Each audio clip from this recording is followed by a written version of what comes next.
Yo chat. I'm back. For the weekly stream.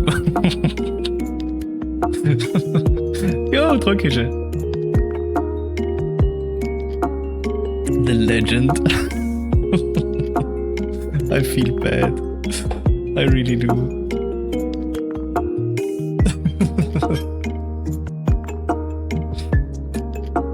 The lost son has returned. I haven't been lost really though.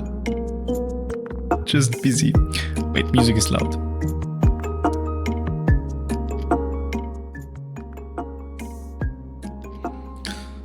Oh. Okay, let's move this here. Chat is here again. How are you? I'm fine. Life's been stressful a little bit recently. I'll be moving soon, and that's why I basically, I hate moving. Did I mention that already? Perhaps once or twice. You will hear much more of this in the future, actually, I'm sure. If I manage to stream. Oh, I feel bad. I do. But it will be better. It will be better once once I have moved and things have settled. Then I hope I have time again for things. But I think I should. It's summer. At that point then. How have you been doing? You back to Klagenfurt? Yep. Back to California. K-Town.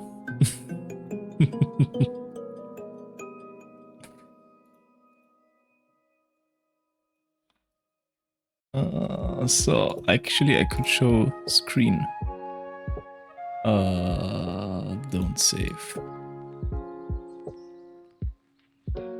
I'm so nervous. What are you nervous for? How is exam season going?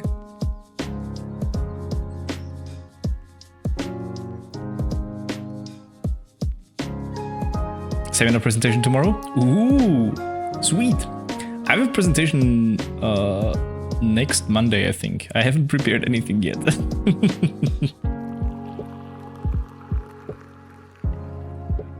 I should probably do that. Oh, maybe I'll do that on stream. Because it will probably involve doing some animations too. So I can probably do that. Be fun. Would be a good excuse to stream. Let me see. Is today a good day? Key bindings, perhaps. It doesn't do anything.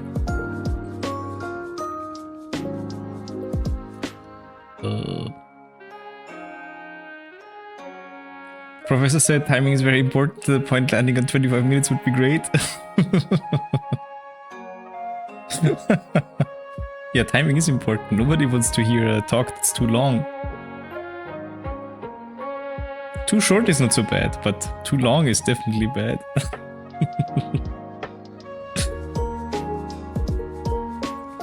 Yo, is there anything that wait, I need a... Wait, where am I? No, that's fine. What's this here? Oh no.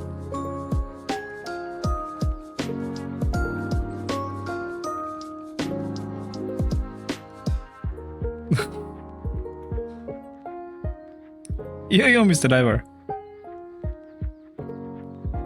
I just saw that there's things happening again in the 2pi or not 2pi thread on our Discord, and I have to close it. I can't.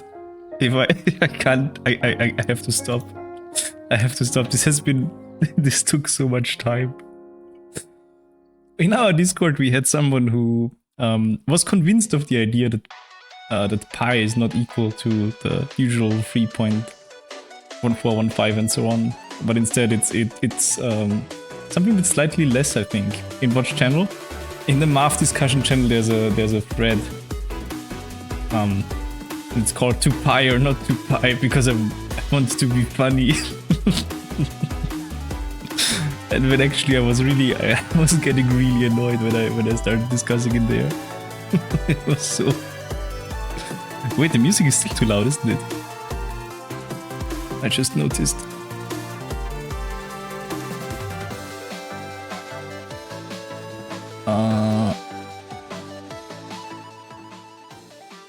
That should be a bit better for background music. Well, yeah. That should be big. I think that's fine. So yeah, we had someone in our Discord who was convinced that everyone is stupid basically, and pi actually, the value of pi is wrong, and it should rather be given by the universe, in the sense that the actual value should be 4 over the square root of the golden ratio, because obviously if the golden ratio appears in there, then everything is much better, obviously. And I mean, who can blame him? Of course that's true. But the value of pi works. State that in the thread, I dare you. No, there's no reason. I have put way too much time and attention. We should just ignore it. I think it would be the best thing if we did not reply to this anymore. We have put so much time into this already. I wrote so many simulations. No matter what you will say, no matter what argument you will give, the best thing that you can hope for is that the guy calls your arguments fundamentally dishonest, and I don't know. He posted actually a video. There's a website. I found this fascinating, by the way. There's a guy who offers proofs on his website why this other value of pi is actually more reasonable and stuff, and they are all flawed, of course, in some sense. But there was one particular experiment that the guy kept bringing it up, that we are all stupid because you could measure that pi is actually, the value of pi is wrong. And what the guy in the video on the website that he linked did was he took a CNC machine, actually one from Austria. I was particularly proud of that one.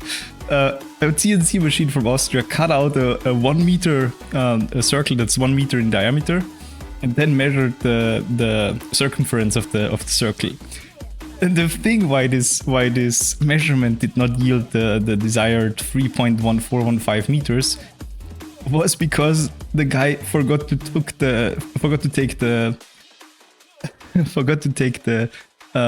thickness of the measuring tape into account. It's a tiny error, but it's in the 4th decimal place. I mean, what sort of error are you looking for there, right? So yeah. And that's one thing that I've been doing this week. I kind of have been depressed a little bit after arguing for so long. And I think the last message in the thread was particularly fun, in the sense that I will be using some of the responses I received in this Discord to demonstrate what is wrong with mathematicians/Western science. There are so many things I love about that. And well, so yeah, that has been a fun weekend activity. I don't know why you'd be so closed off against any sort of rational arguments. I'm glad you enjoyed it. I did in the beginning, and then at some point it got really, really frustrating, and then I didn't enjoy it anymore. But I couldn't stop. Me and Daryl were both arguing with him, and at some point we had a direct chat and said, well, we have to stop. We cannot put any more energy into this because it's silly.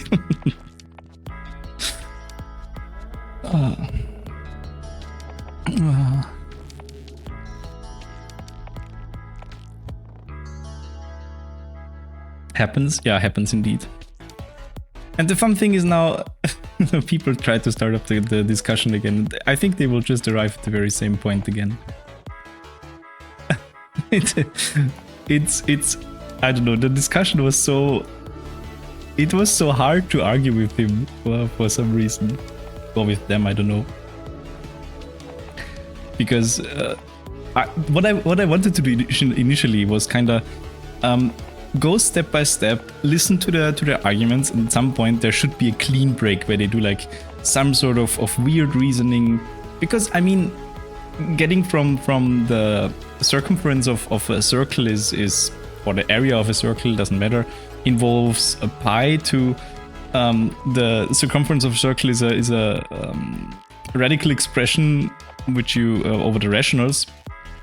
That's a quite big step, and you can't just argue pi away like that, right? There has to be a big sort of blunder to make that. But the thing was, and I should have guessed it probably. I should have guessed it.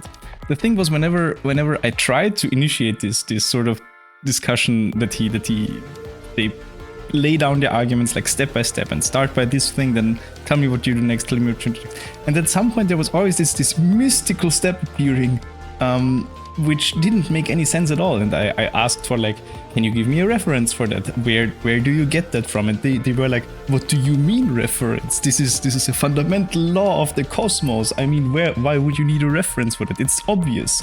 It was so weird. They were always talking about the inverse square law, which is a law from physics that basically describes how the intensity of say a light source behaves with distance.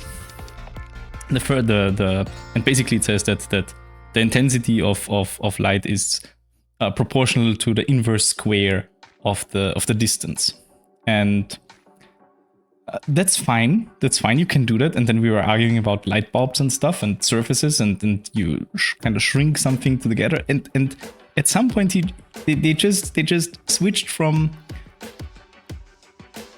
we talk about intensity to suddenly there's area. And I was like, wait, but what sort of inverse square law are you using? And then I got flamed because I dared to ask such a question. Obvious, I made up ring for millions, like saying Manim is documented. No, you're right. You're right. Who writes documentation for their personal projects, right? Actually, I've started doing that. Since I've worked on Manim GL, I started documenting all of my personal projects that I use for well, work and stuff. And the chance that anything ever grows so large. And 2 writes proofs for math. Yeah, true. True.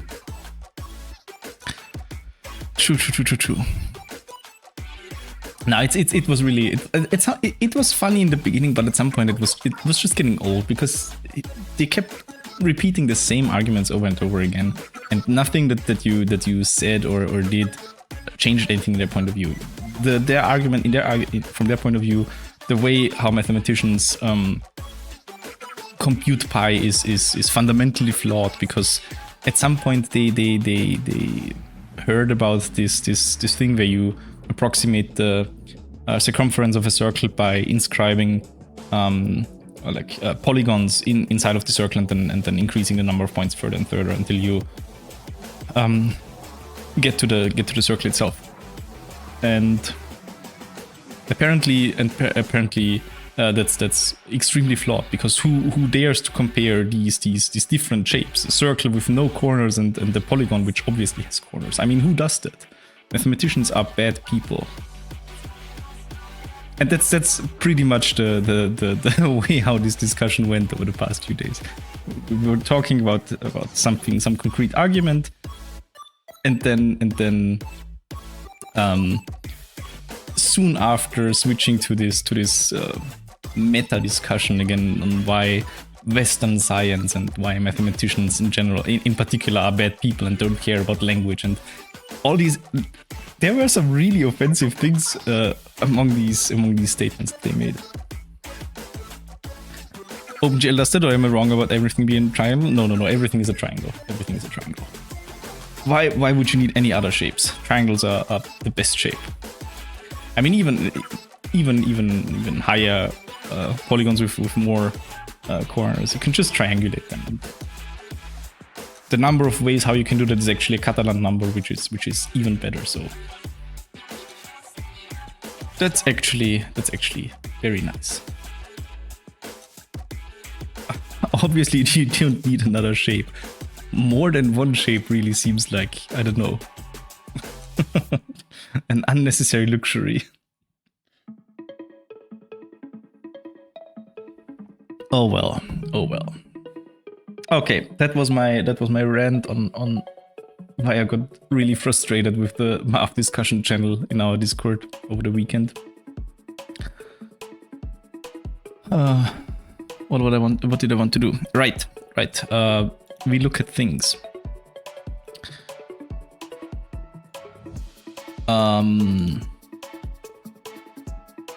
Except for shaders with more complicated shapes and angles. I mean, who uses those? Who uses those? Bezier curves? Ew. Who needs those? Can you put one on a list? Yeah, sure. I actually have to start a new list because easy clap ones I should delete. Yours I have looked throughout the day a little bit. What's the 2746 or the other one? I don't even have a GitHub window open yet. How am I supposed to work like that?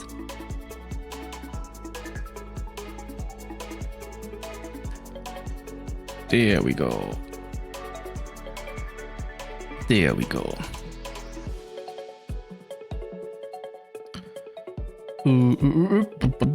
There were some... I wanted to close some PRs because I saw that, for example...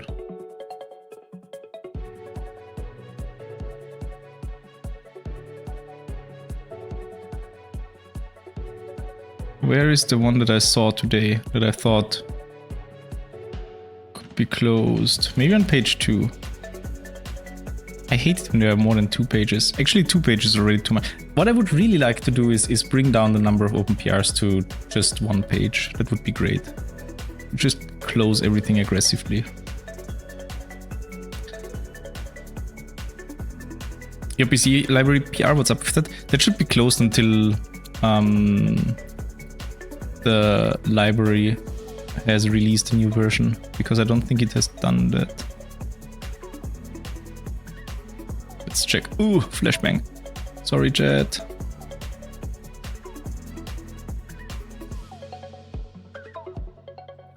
Why did I not link to the...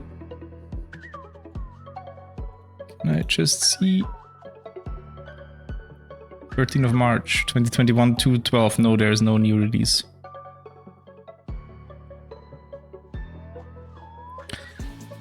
Yes, I would like to close a lot of them. Just the problem is that there was no one online to discuss with. I've been reading your comments, but I, well, was kind of... I actually, what I wanted to do today... what I wanted to do today is wake up, get breakfast, sort out 1 or 2 things because of the move, and then start up stream, and then in the afternoon do more stuff. Oh, and then... Well, things kind of escalated, and I had to do more things for the move, and I wanted to have things taken care of, kind of.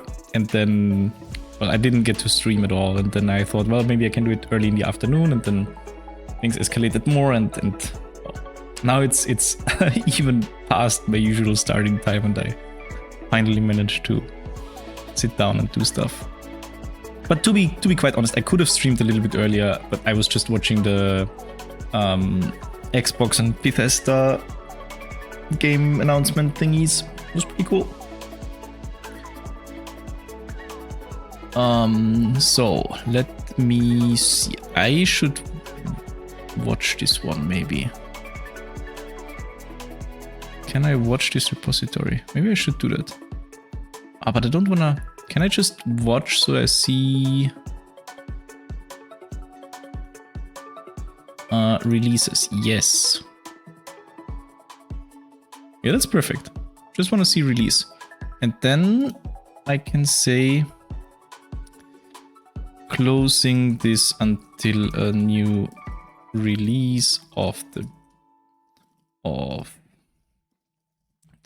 Bezier library has been made.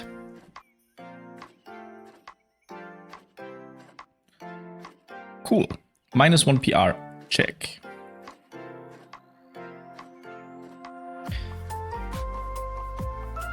Put the PR in a project or something? We could do that. Yo, we should clean up the projects. Oh, have you changed some stuff here? Yes, you've been active here. Thank you.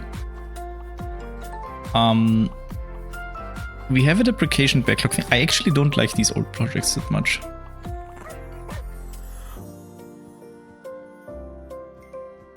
I mean, I could.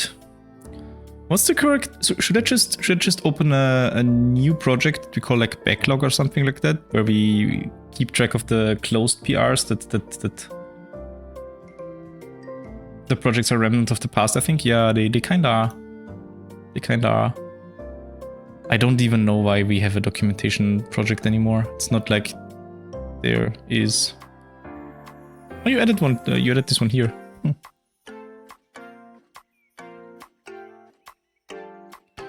The deprecation backlog also was useful once, but we have been way too inconsistent with that one. There's now? Create a new one? Or what do you mean? There is now?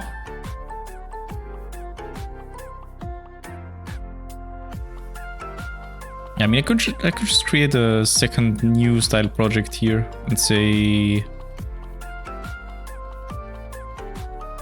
I'm interested in usage of the project. Yeah, true. So I think what I want to do is I want to go to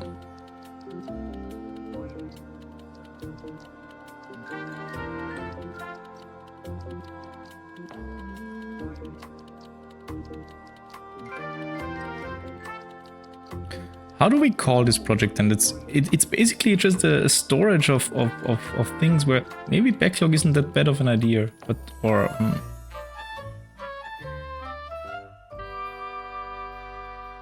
once useful.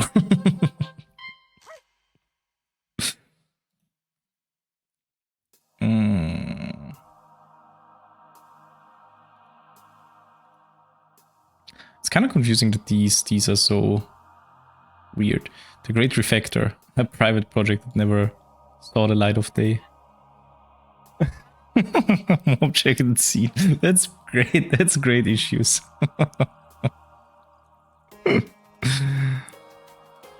Depending on outside update? Yeah, that's probably a good one. That's probably a good one.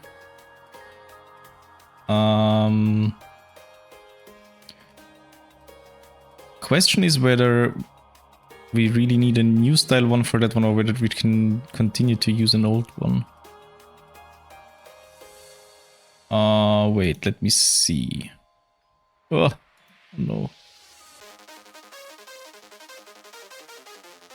GitHub is sometimes so confusing with their things. OpenGL transition, deprecation backlog. Okay, but none of these match the use case that I need. So I need a new one.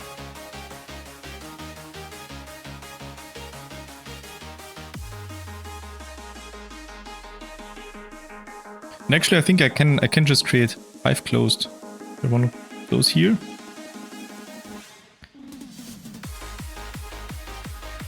At some point we had releases, scene caching related bugs, migration to data classes.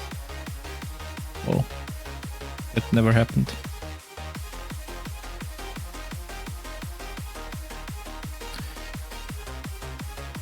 I'll create a new style one and then call it, I don't know, backlog or anything or something like that. Oh no, wait. If I create a new style one, then I can actually just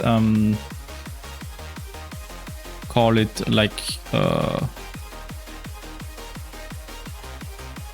pending on outside update. I like that one actually.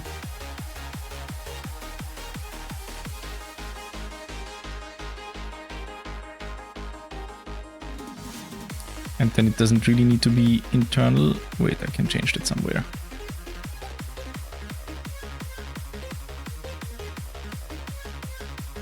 Visibility, public.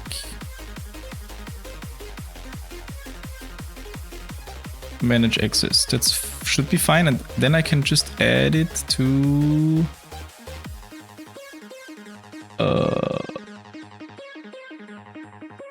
Why is GitHub so confusing today? Is it just me who's confused? That's possible. Projects, add project, no recent projects. Yeah, that's exactly what I wanted. Pending. There it is. There we go. Okay, and now we can add Bézier. Hashtag Bézier.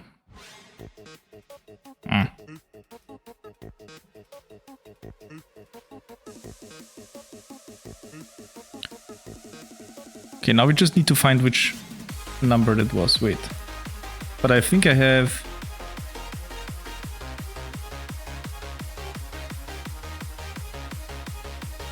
Uh, 24, 21. Okay. 24, 21, 24, 21. 24, 21. Oh, come on. Manim. 20... Ah. True. Makes sense.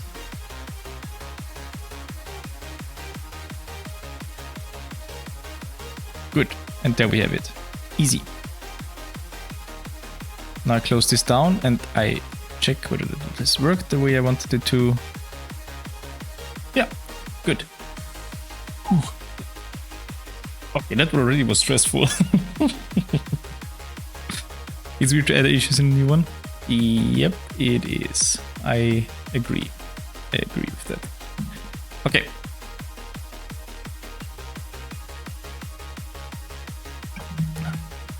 What now? Where were we? You wanted me to add a PR 2765. That's the issue you opened, right? Wait, what? Why is it offered? Where am I? Oh, that's just me. That's why I was confused.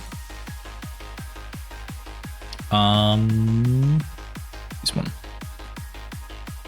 There should be a clear type guide for which types to prefer in Manim. There are a lot of ways to type things, for example, optional and int none are the same when considering the linter, but they convey a different story when reading. True, there are different semantics attached to it.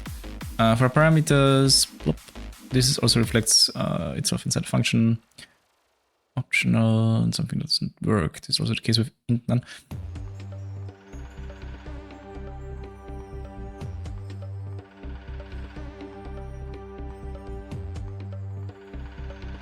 How do other libraries do that? Yes, so I definitely agree. It would be very nice to have a dedicated Manim typing module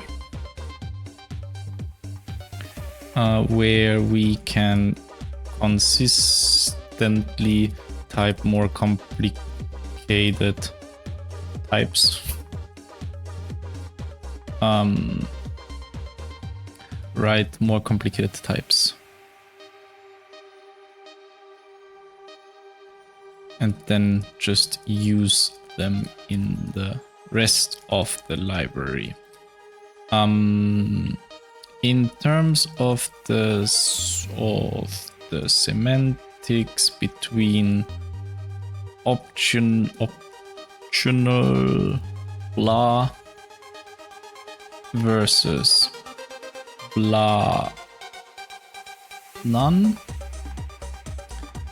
Do you have any references for how other projects handle this?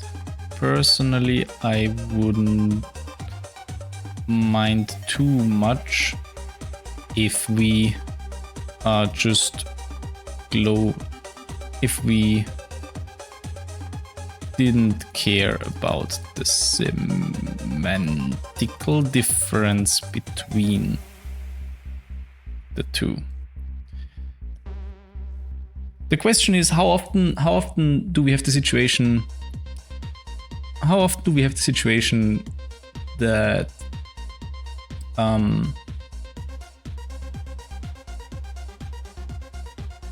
I started thinking it, but the thought was gone. Wait, how often do we have the situation that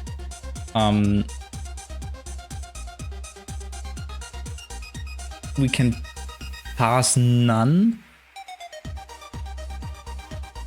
In almost all situations that I'm aware of, or almost all of the examples that I can think of right now, none in our world is like a fallback.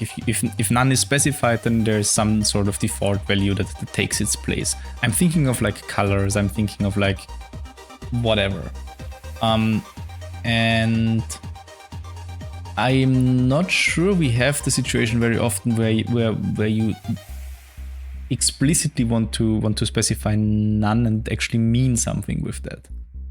At least I can't think of many examples right now. Or any.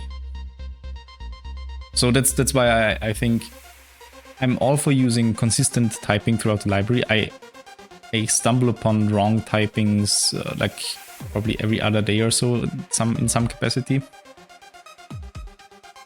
But I think it would be good to have a consistent way to write like more complex data point, more complex types. Like it would be nice to have, for example, a complex type that describes Manim points, which can either be a list or I think they are typed inconsistently as numpy arrays versus floats. Sometimes they are just iterables. It's confusing. Somewhere in Mobject, the set color thing uses none as a parameter actively and do not change. I see, okay. I see. Yeah, I don't know. I don't really have a strong opinion on that. Let's put it like that. I wouldn't mind too much if we didn't care. Let's rephrase this so that it reflects the situation a little bit better. Personally, I don't have a strong opinion on caring about semantics between the two variants. Is that still a sentence? I don't have a strong opinion on caring about semantics between the variants. I mean, sure. But generally, it's just a thing to think about for all the types. Yeah. Sure. That, it does make sense, though. It does make sense. I think the idea. I think you've posted this on Discord a few days already ago. I think the idea is actually quite good, and we should have a typing module because I know that in the work that you've been porting, I think you've been also porting the typings that Freeview, the upstream version introduced, right? So it would only make sense to have like a module where we put these joint types somewhere, or these types, and then reference that. There are a lot of custom type aliases, a lot of even. I thought it was just a few, but if there's a lot, then it makes even more sense to throw them in a module. A lot, but it helps a lot. Yeah. No, sure.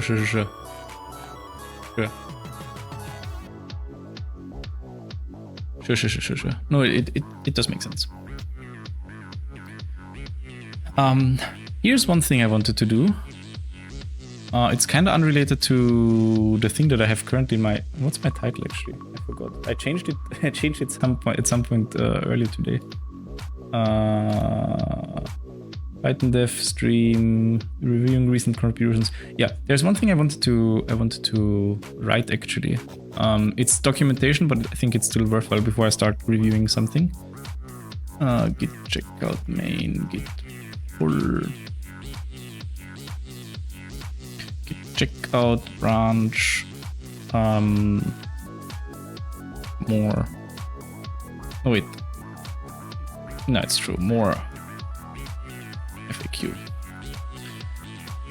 I've started a wiki page where whenever I answer more complex questions, I've put these here, and what I wanted to do whenever I feel like it. And there was a third one that I also wanted to copy actually from our Discord. What are the default measurements of Manim from Manim's scene? That's one that I wanted to copy and put in the FAQ, but where should it be? General usage probably. Yeah. And I've started writing one here as well. Can Manim render a video with transparent background? Okay, so we should answer that as well. 1 second. I can't even remember writing that. When did I do that? It doesn't say. So let's answer a few questions. I should also increase the font size a little, now that I think of it. A little. I hope you guys can read that.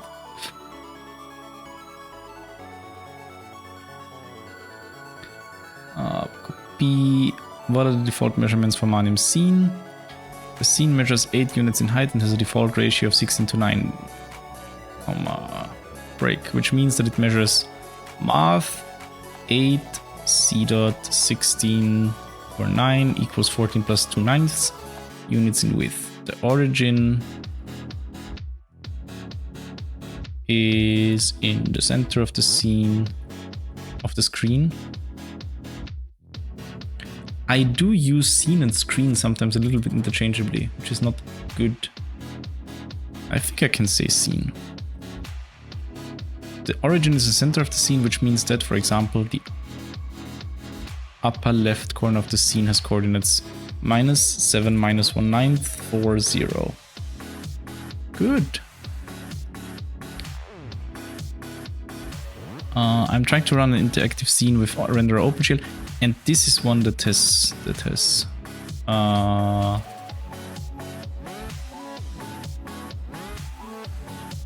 come up recently on our Discord. I mean, actually we should probably just fix the IPython version to 8.01.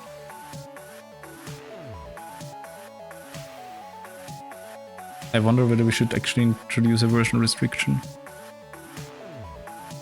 But it's weird. I've tried to look a little bit for any reasoning for this change. It's something about the SQLite not being able to access the database from a different thread than the database was created on, and that's not great for us because we spawn a second process or a second thread which does the rendering. One thread does the rendering and one thread has the interactive thingy.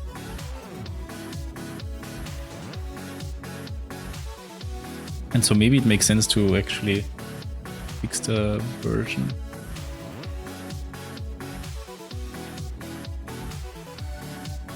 You know what? I'll add this point here because maybe people have some sort of restrictions on their. It feels kind of silly to impose a restriction on IPython because that's something that so many other libraries have, and I kind of fear if I say Manim needs a version of IPython of 8.01 or below, or exactly 8.01 even, then people might get I mean, Pip isn't that picky actually about installing stuff. Nah, but still, it's too annoying. It's too annoying. I think I'll just put this in the docs because not so many people use the OpenGL renderer. Isn't that even an optional dependency actually? It's the thing called Pipe Project.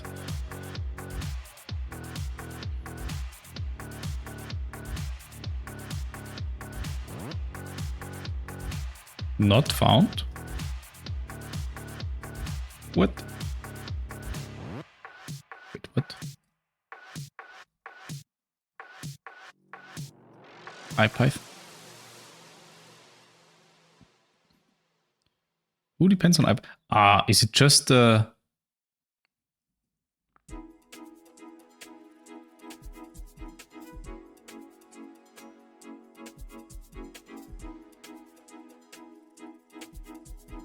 Jupyter Lab definitely depends on it, but Jupyter Lab is optional.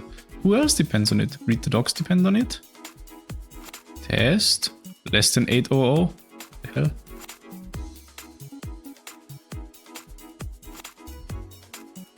I should not read the log file. That's kinda... I think there's never been anything productive for me reading the log file, so let's just close it down. One more reason to not impose a special restriction. It's kind of weird. Where do I put it though? Is it like an install? It's actually trying to run the scene. So I think if people would look for it, it's probably in this general section here. Because what other questions do we have here?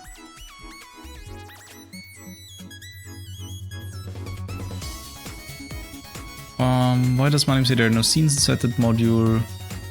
Only renders black frame. Scene measurements. Doesn't work. Text or tech. ManimGL, Manim config. The DVI SVG stuff. Where can I find more resources? Yeah, I think I'm gonna put this down here.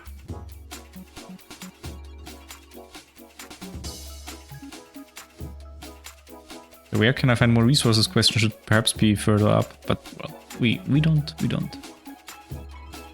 Let's not start rearranging things because then I actually will never stop.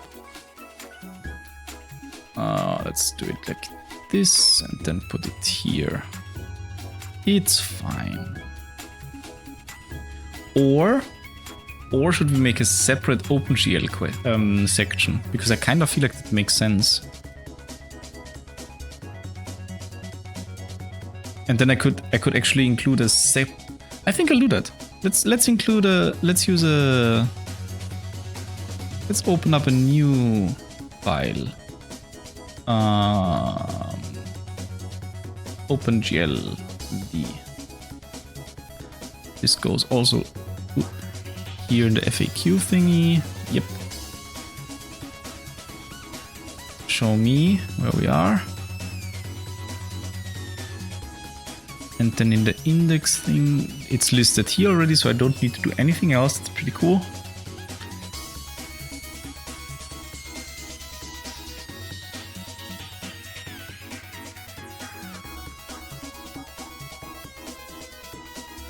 And then we call it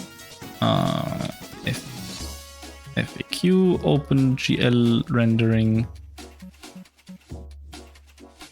And then, is there a line on top as well? No, we start with the first question immediately. Easy.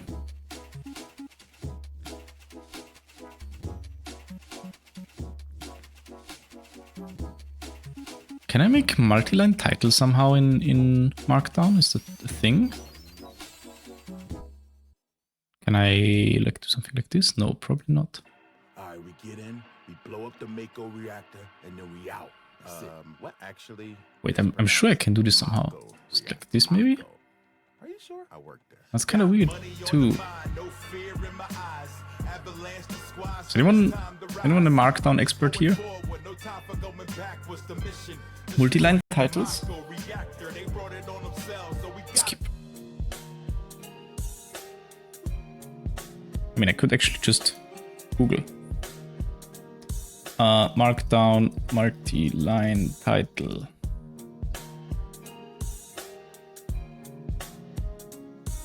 Allow multi-line Markdown headers.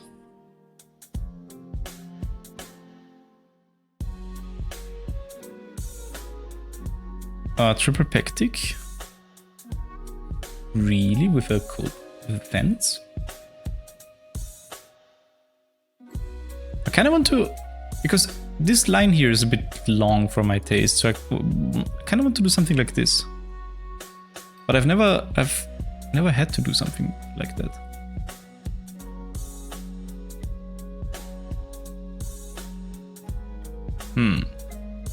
Not sure.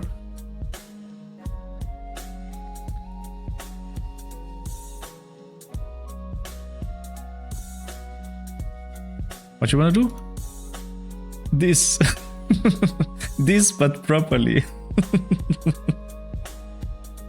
I was typing types. Did you have fun typing types? Do you know whether Markdown can do that? Whether I can... Yeah, I want to have a line break in a title, but the title should be continued. And the title should not have the line break.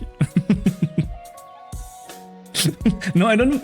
That's what I don't... I don't want to have a BR. Just an empty line. Wait, what? That doesn't make sense. No, that's not what I want. I want... I just want to break the length of the line. I don't wanna break the title. Yeah, exactly. Title should be this thing. But I want I want it broken. Because otherwise the line is too long. I'm not sure I can do that, to be honest. I mean, I could, to be fair, I could just write HTML and be done with it. But now I'm kind of curious.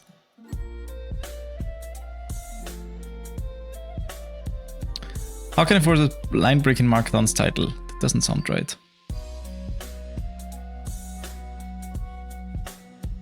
No, that's cheating. That's cheating.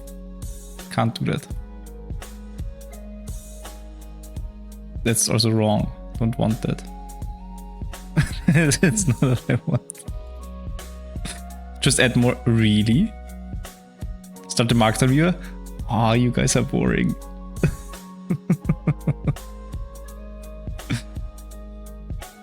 Where did you come from? Oh, it's open. Background. Okay, so what's the bet right now? This should be correct, really? I'm not sure this is correct.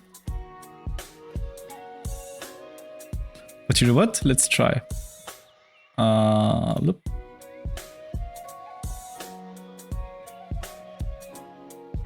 Nah, these are free titles. That's free lines. That's not correct.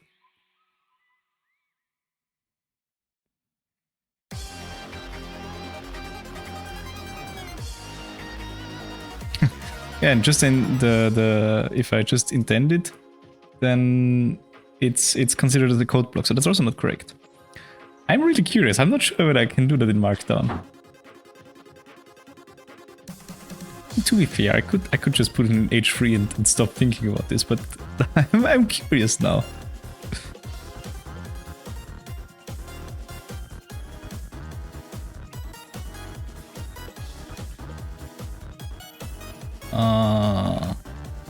Markdown. Line break in title.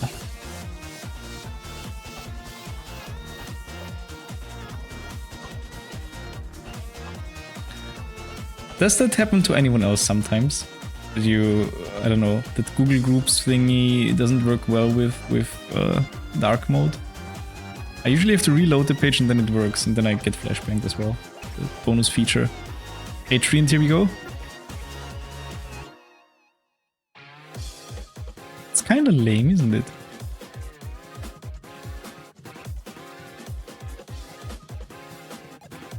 Wait, does the backslash work? No, no way.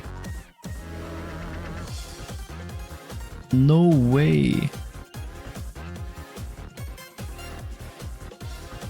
No. Why should it? Okay, let's put a H3. I don't want to think anymore.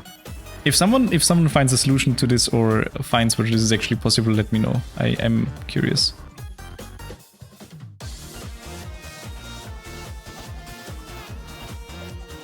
It just breaks.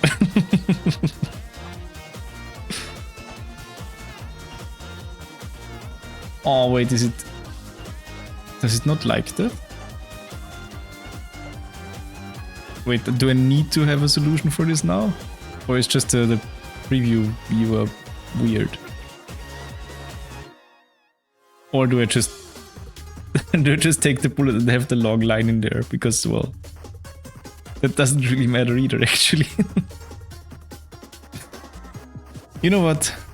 I am tired of this.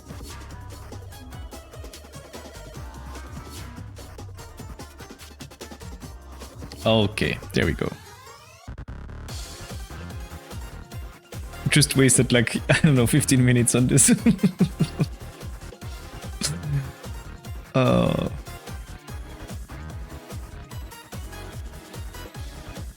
It's beautiful now.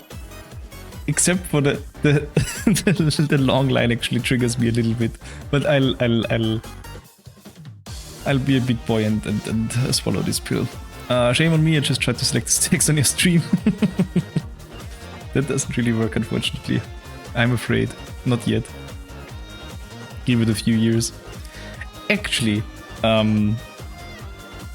I was quite happy to find that I can do that with my Mac on images. It was quite cool to see that I could just hover over a text in an image and copy it. It actually saved me some typing, like once or twice already.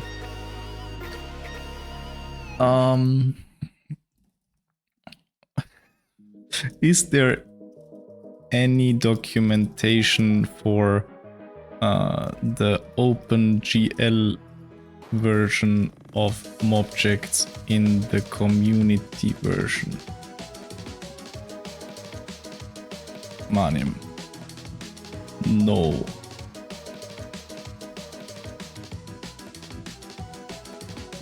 It's a hard truth, but it's unfortunately true. But there will be soon, indeed. Indeed, there will be soon. So I'm actually, I didn't want to phrase it like that. I wanted to put, are there any resources on how the OpenGL renderer in the community maintained version can be used? Question mark. And the answer to that is actually yes. Yes. How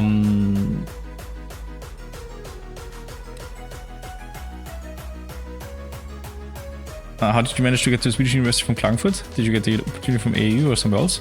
I applied and then I went there. Sure. I mean, feel free to ask a question. Klagenfurt is really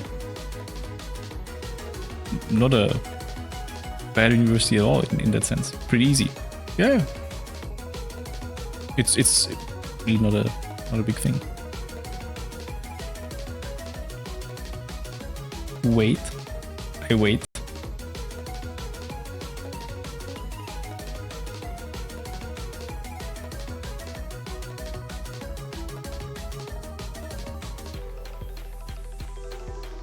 What sort of realization did you just have? I read Klagenfurt. Now you just wrote it as well. I'm curious, what language do you speak? English, obviously. I speak a little bit of Swedish, and actually my mother tongue is German. Yeah. I grew up in Klagenfurt.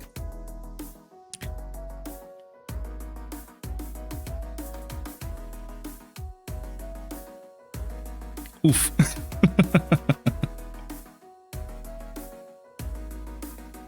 Yep. Kinda boring, but it is like that. And other than that, I don't really do languages that well, to be honest. I can do a little bit of Swedish, but I've mentioned that.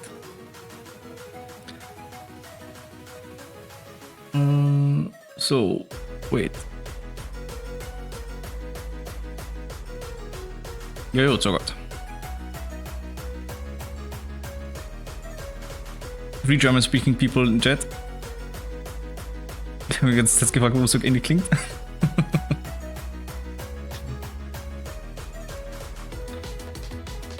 Ich habe mir schon gedacht, ich könnte auch auf Deutsch mit dir schreiben.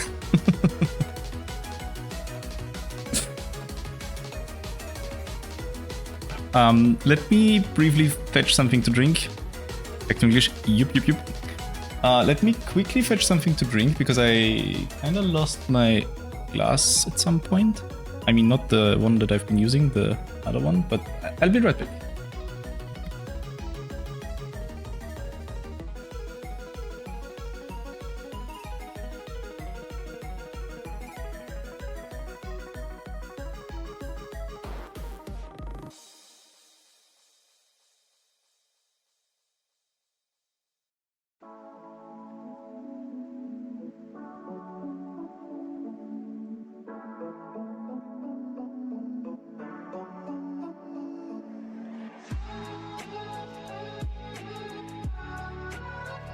Git fetch drink. If it only were that easy, I'll have to stand up for that.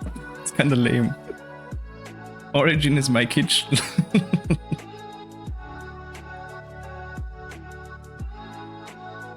Ah. Okay. I'm ready.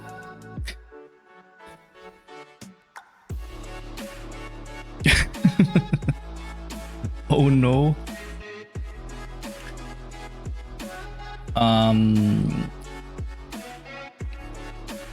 So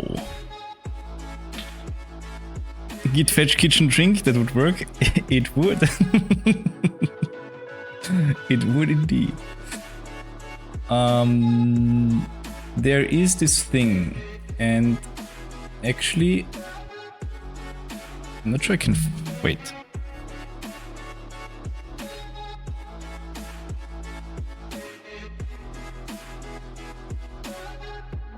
Where is the thing? Aquabeam has written a... there it is. This one. Yes. There's like a little bit of thing here. Where's chat? There it is. This thing exists. So it doesn't explain everything, but it has some things, and I think that's useful. So what I'll actually do is I'll link that in chat.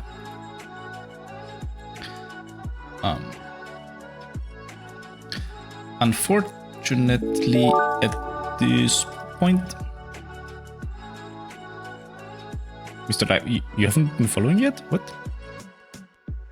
I thought you... Wait, what? I'm confused now. I thought I saw you following already at some point. But thanks regardless. I appreciate it.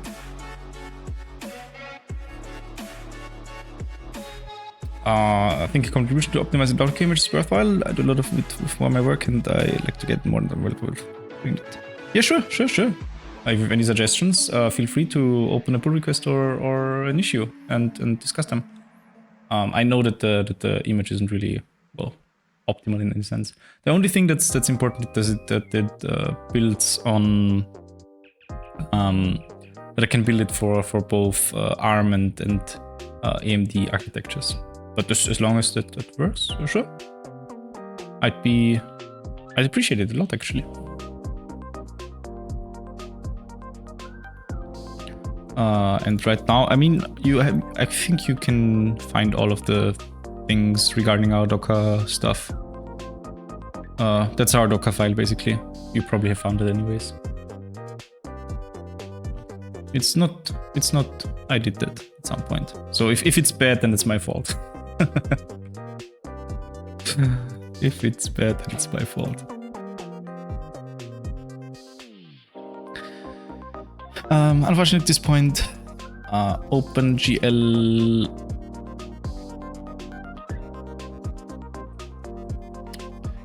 are any of our OpenGL objects documented in the build version of the documentation? Probably not, because we don't build any examples with the OpenGL renderer, and therefore probably there are none. Unfortunately, at this point, the official documentation does not contain the separate does not contain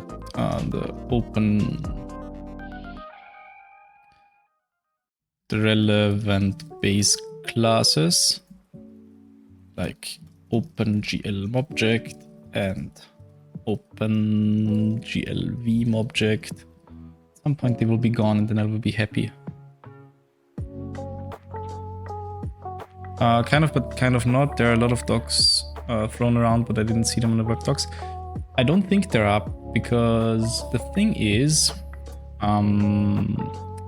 for them to be included at some point. Where is that? Because they all live in like Open Manim, OpenGL, anywhere in there, right? So what we would need is in our documentation, the source thingy, index, no, the reference thingy. This one. This one would have to contain a reference to the OpenGL module, and it doesn't, because I think the reason was the documentation for the OpenGL classes is historically the way how OpenGL capabilities were merged into the community version were like everything was duplicated. So all of the documentation that we had for base classes was duplicate times 2. At the time when this was imported, we also had a little bit of a problem that we were quite conservative with the amount of examples that we would include in the documentation, because we were about to hit the build limit on read the docs, and then therefore I was the one who said, well, no, let's not let's be rather conservative and let's not add examples in or very long examples or complicated ones. And the problem, if we would have included the OpenGL objects, were that the build time would have been essentially duplicated, because the Manim directive is not smart enough to see that there are two examples of the exact same code. One should be rendered with the Caillou renderer, one with the OpenGL renderer, and so actually nothing could be duplicated really. And then the decision was, well, we just don't include it at all, because it would not take too long until everything is merged anyways, and then we wouldn't have this discrepancy anymore. Fast forward a few months, and actually now more over a year, and we are at the point where we have this sort of base class, the meta class that switches the inheritance chain, which means you can use the normal objects for most of the things, and only special ones like surface and stuff use the dedicated OpenGL implementations. But yeah, other than that, we still don't have built documentation, because I still don't want to include documentation for, I don't know, Circle and OpenGL Circle. I'm not even sure whether that exists yet, because I think we've purged the OpenGL geometry module at some point. But yeah, I always was quite reluctant to well, make this awful amount of code duplication that the library currently has too visible. Maybe it would have been a good idea, because then more people would be aware of it and would have wanted to fix it, but I was kind of reluctant to do that. So yeah, I don't think that there is any OpenGL documentation in the build version of the docs. Anyhow, back to this thing here. The official online documentation does not contain the relevant base classes like blob. But documentation is for them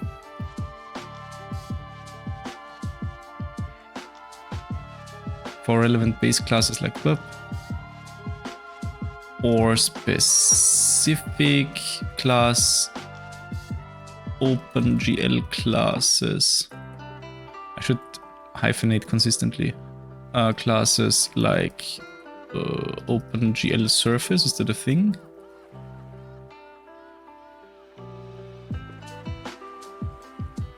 Yeah. But documentation for them is available in their doc strings.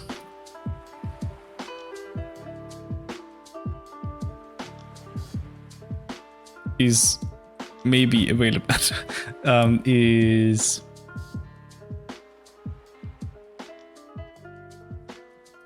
if they exist. We have to think about users first and then the devs. Yeah, kinda. Kinda, that's the approach.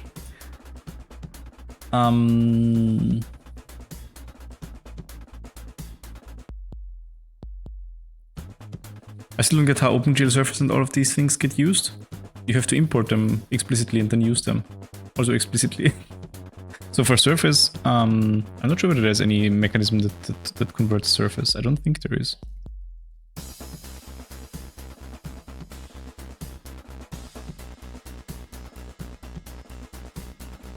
No, I think... Oh wait, what? What's that?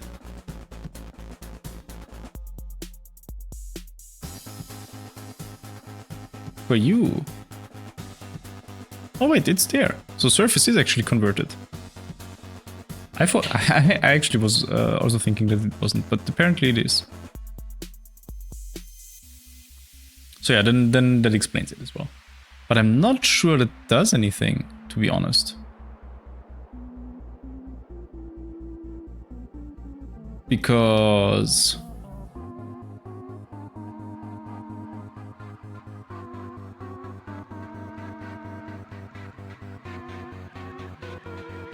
OpenGL-Beam object is not? Yeah. And I'm not sure it would be if we would edit here, because the thing is...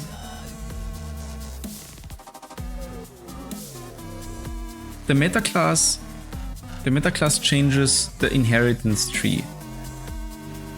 And it does not change the class itself, I think. But that's I'm kind of confused.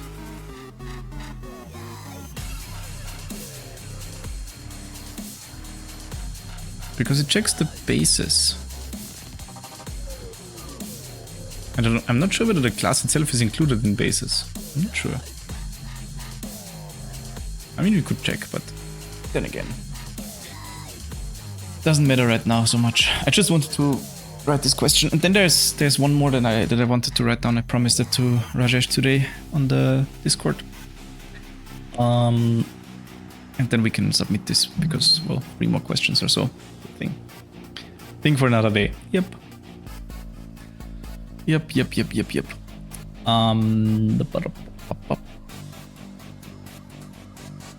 think it will be quiet then. I mean, something that you could notice over the past few days is that due to the Sum of Math Exposition 2 having started, that we get way more issue reports and things again. So people are using Manim more since the past few days, I guess. I'm curious whether we could also see a spike in documentation, actually. Let's check.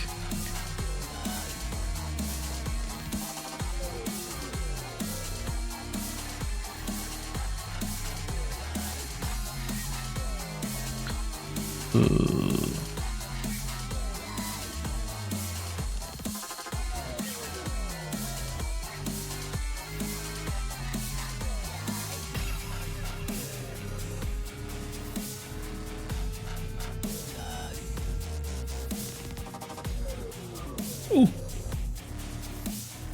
Is it too dark in here? It seems like it. Maybe change the lighting. Yeah. Yeah, that's an increase, I would say.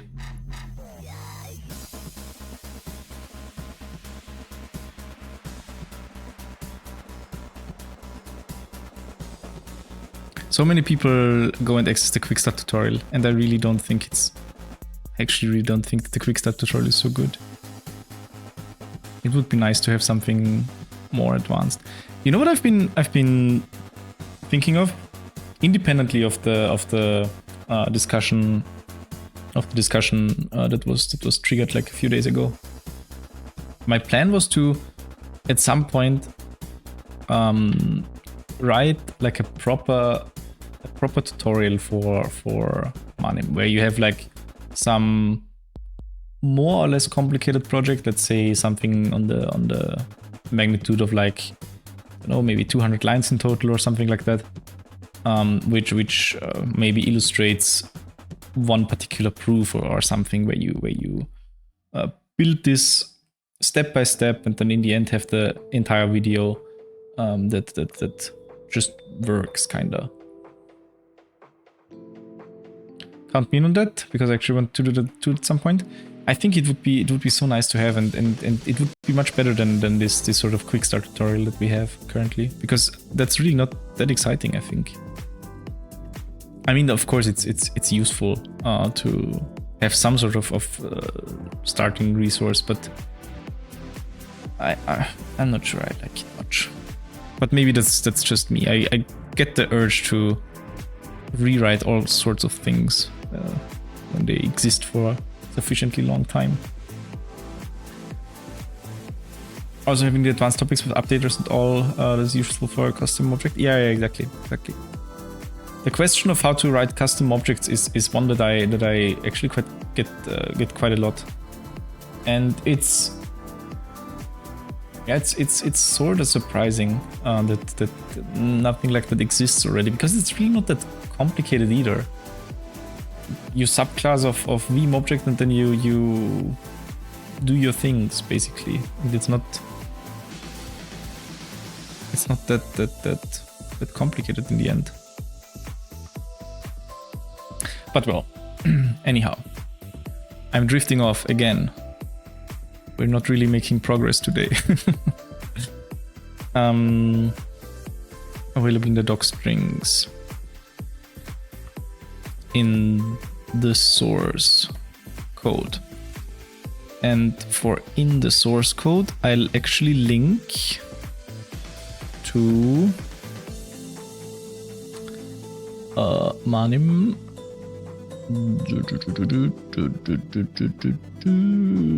Manim.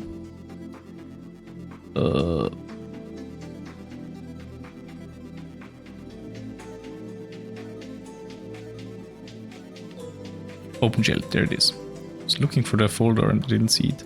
Wait, what? Because everything is in Manim object OpenGL. I forgot. Object OpenGL. There we go. Yep, there it is.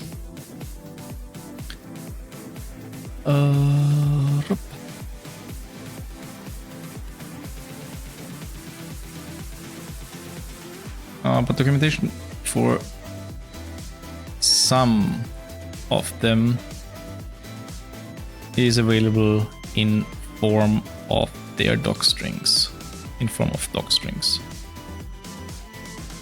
the source code.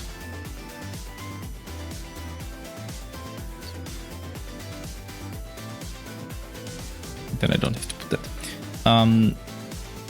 For OpenGL user guide,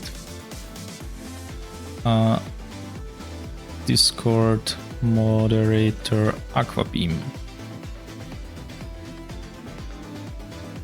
has put together a nice resource available here. A nice user guide. And then we link it. Did I close it? Of course I closed it, right? Oh no. Wait, where was... Oh no, it's here. I have it. It's fine. This is it. Copy and paste.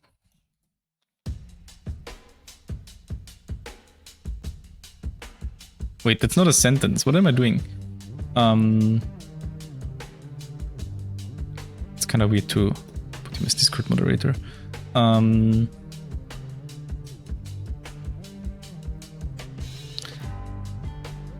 For OpenGL user guide, take a look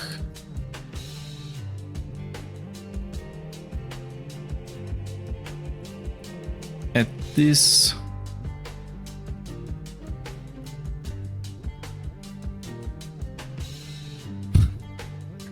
I'm brain dead right now.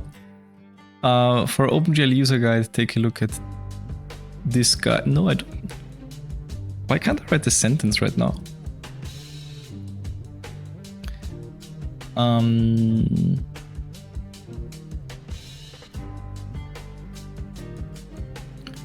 Furthermore, this user guide by Aqua Beam can be helpful to get started using the OpenGL renderer. Much better. Easy. Only took like 7 attempts to write a sentence. Okay. That's good. I'm satisfied with that, I think. What was the other question? There was one more thing. Okay, so that's the SQL thing done. The default measurements I have also put in there. And then the last thing that I promised to put in there, and that should also go in the general section. This one I also have to add yes to do. And then there's one more thing, namely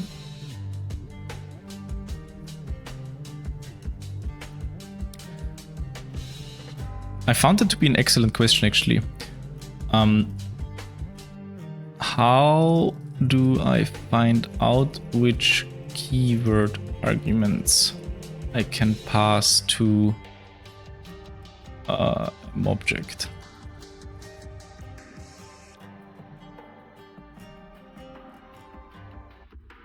When creating an object.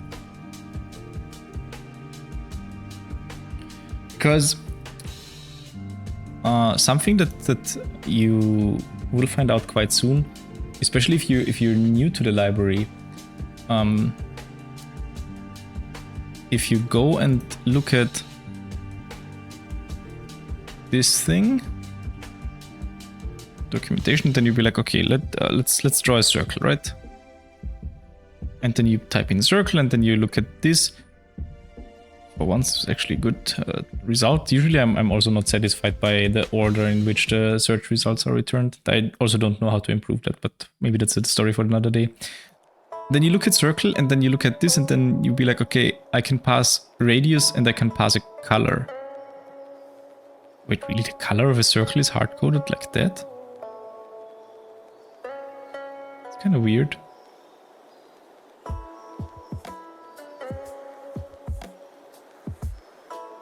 Probably makes sense.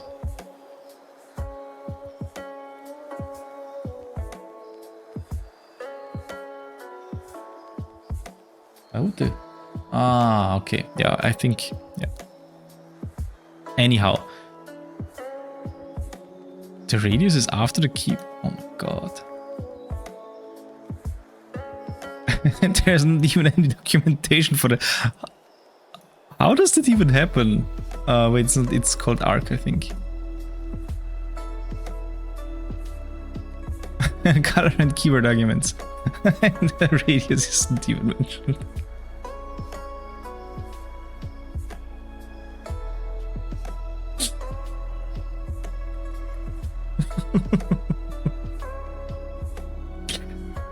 I swear to God, this library.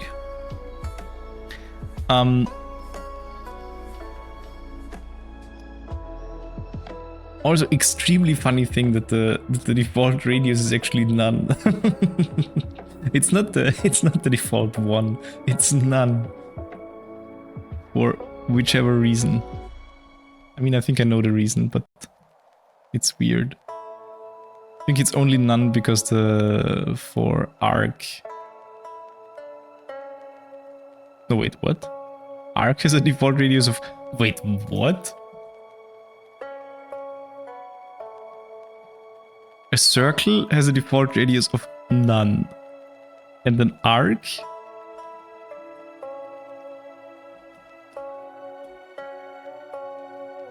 has a default radius of 1.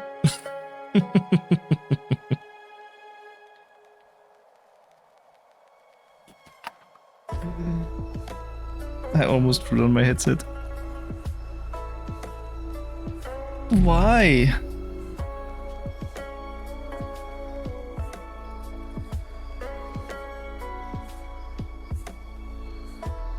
If radius is none, apparently none is passed by arc between points. Yeah, no, by circle as well.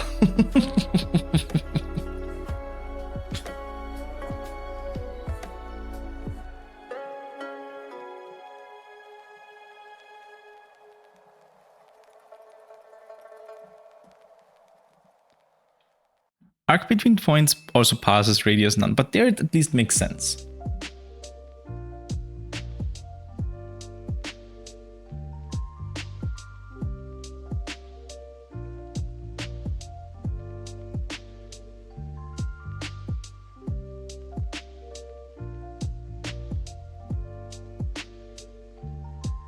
I mean, maybe it makes sense. I'm not sure yet.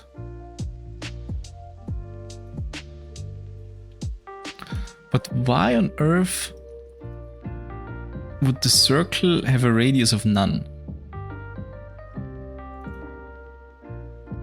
If I change this to 1.0 right now and run the test suite, how many tests are broken, do you think?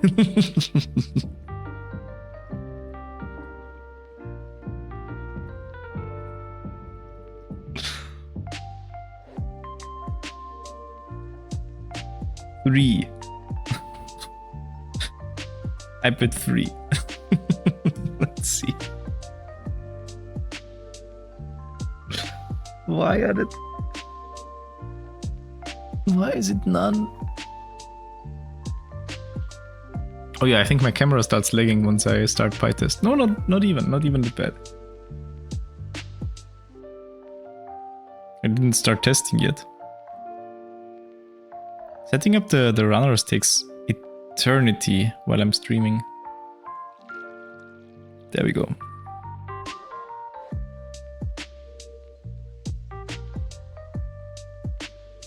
Can there be any reason why a circle should have a radius of none? Like any reason whatsoever.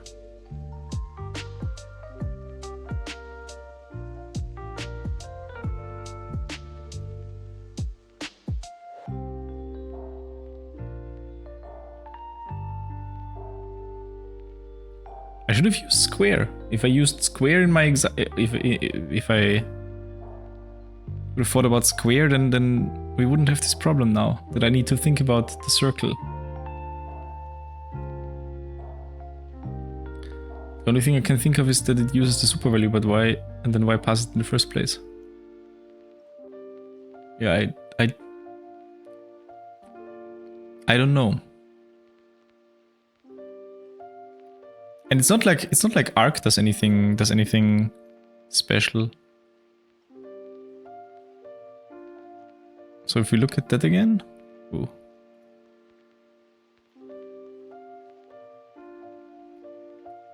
Literally the first thing that the constructor of the Arc does is it checks whether the radius is none, and if it is none, it sets it to 1.0.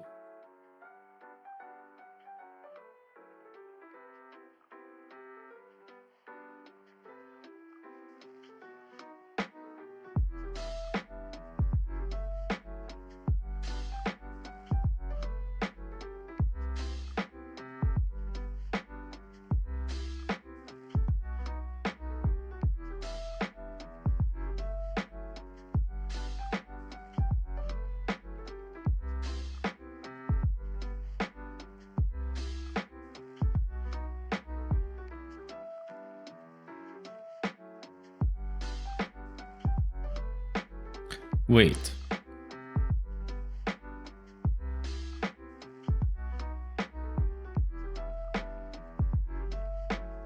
Oh, no. Okay. And then it sets the radius or something. Okay. I just wanted to say that if you read it until here, then actually what the arc between points would do is it would check whether radius is not none by default, which it is, so that's skipped. Then it initializes the circle or the arc with a radius of 1. And then question mark.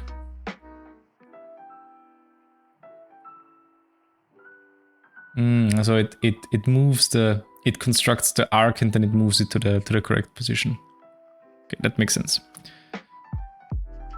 We should probably fix that, then we can remove the float none. Yeah, I agree. A circle should not have a radius of none. What does dot do? Dot has a smaller radius. I know that they probably set it explicitly.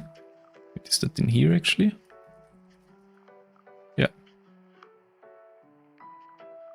Radius, float, default dot radius. Yeah, that doesn't make sense. I actually don't like these constants either, but I mean they're here. Actually don't like these constants. Okay, seems like no tests actually fail. I hate that one of the tests opens up the interactive window and then the window stays until the test is done. I'm not sure. I've looked into which test does that, but I'm not sure how to fix it. Sometimes I think like, I don't know. I didn't like the constants. I don't know. I just don't like them.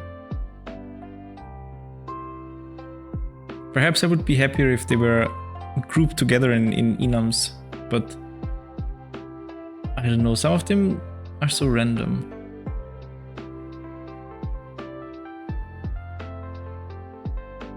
I think I don't know. Feels like C? Perhaps. But I'm fine with C constants actually, so I'm not sure why they are bothering me so much here.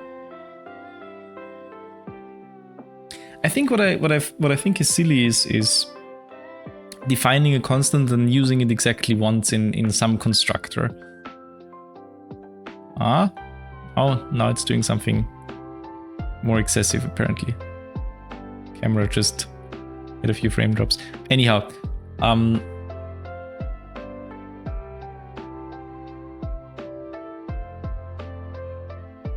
I think there are a few constants where some value is defined that is then used inside of the library exactly in like one constructor or so, and nowhere else.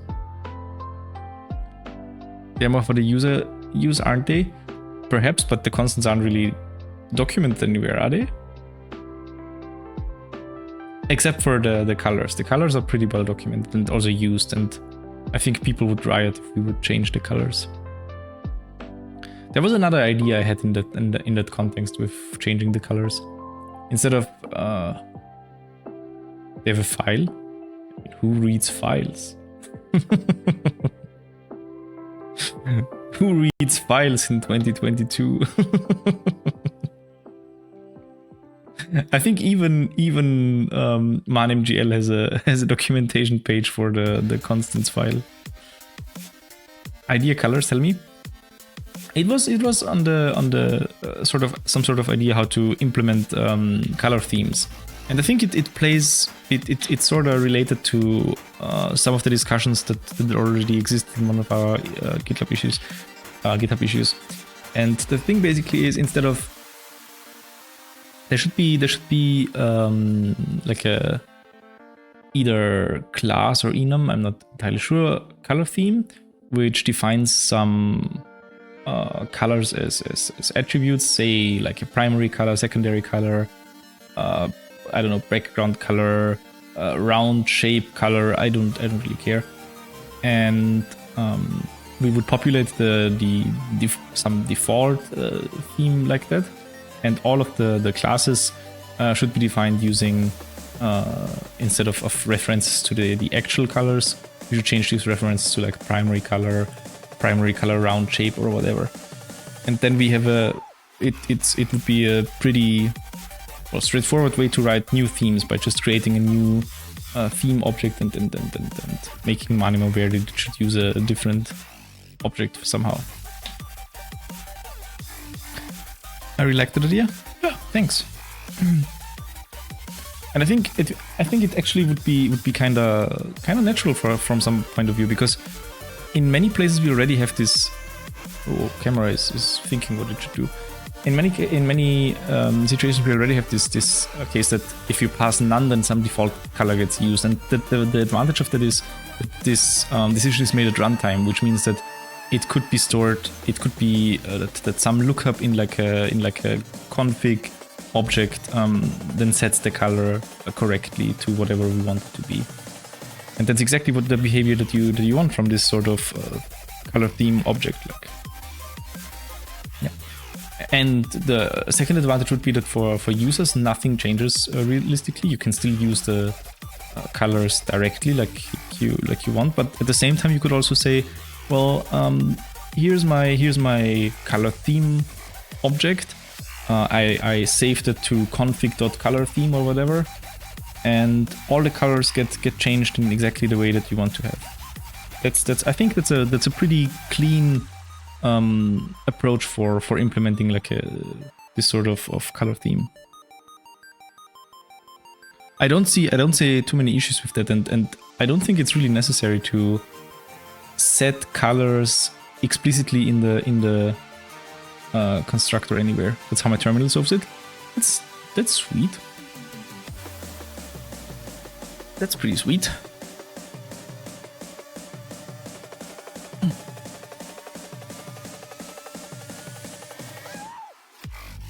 Oh, it's past midnight. How did that happen? Ah, sorry, shit. Let me quickly check something.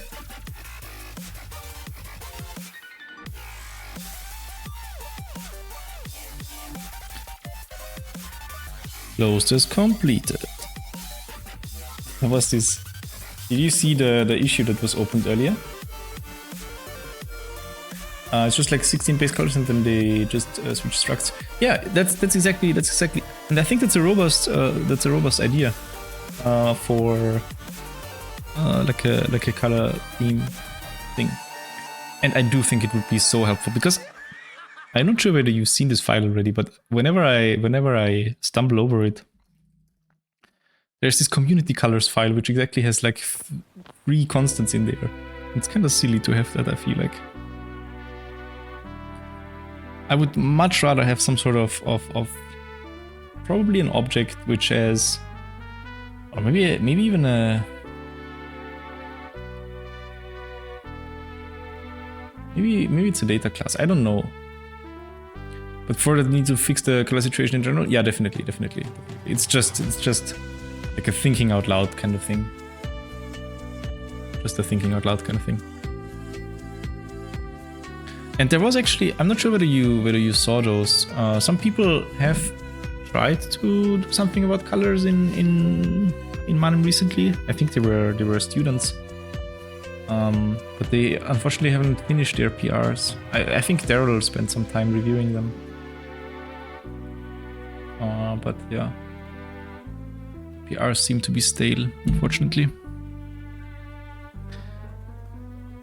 Speaking of PRs, I should. No, cancel. I should answer the question that I started asking. So if we have the documentation of some object, you see some keyword arguments are explicitly documented here, and then you have like a catch-all keyword args thing. And in form objects, in like almost all cases, I'm not even aware of a particular counterexample right now, the keyword arguments are passed to the parent object, or to the base class, which means that everything that you pass here gets passed to the arg, and then the arg looks at the keyword arguments that you have passed, whether any of those fit in there, and if not, they get passed on to typable Vim object, and then the typable Vim object inherits from Vim object, and so on and so forth. And that's the thing that I want to put in the FAQ. I should say that.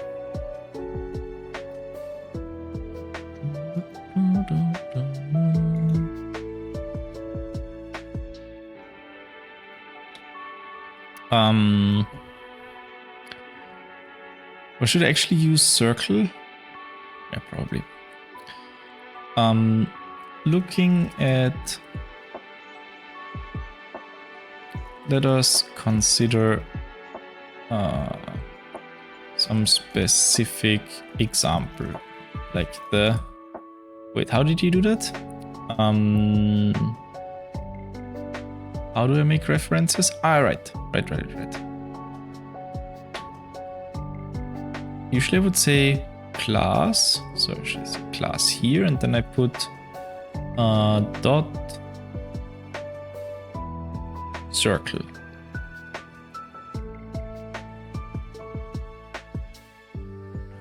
Class. When looking at its documentation page,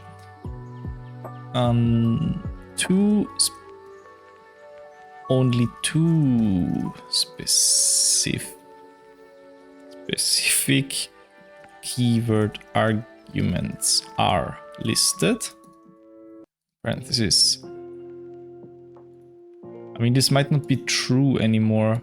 Should I formulate an answer that perhaps survives some refactors? But on the other hand, it's unlikely that we add further arguments to the circle, so I think it's fine.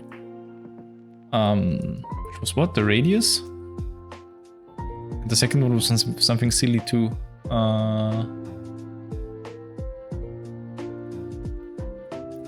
Class circle. Color.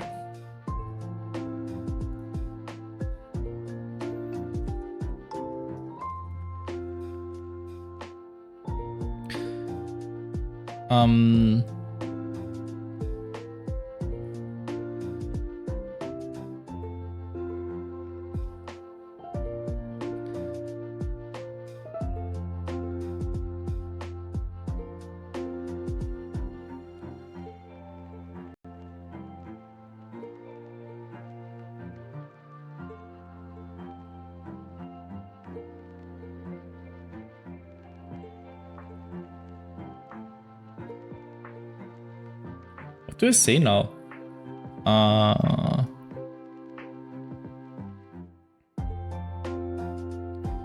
The third argument that is documented is... That's kind of... Besides these concrete arguments, there is also a catch-all keyword args argument, which captures all other arguments that are passed to circle. And is there some case where we don't do that? I think there is. And passes them on to the base class of circle. Of class circle. Class, wait, there's a dot. Class arc.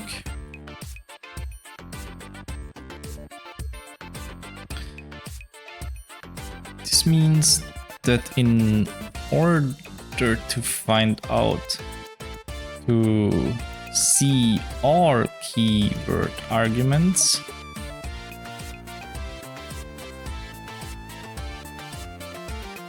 that can be passed to some class, you need to take a look at the base class. It's kind of silly. I don't want to say that. It's kind of bad design of the documentation. I don't want to say that so explicitly.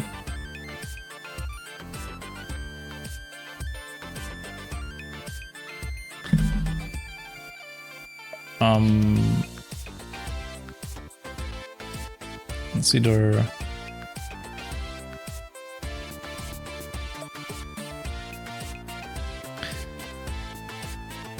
the same holds for class arc. Some arguments are explicitly documented and others, and there is again a catch-all. Yo, Daryl.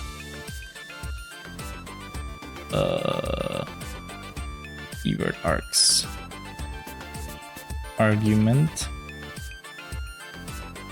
that passes unprocessed arguments to the next base class, and so on. Silksong, did you see? That's pretty cool, right? I'm excited for Silksong. Finally some news.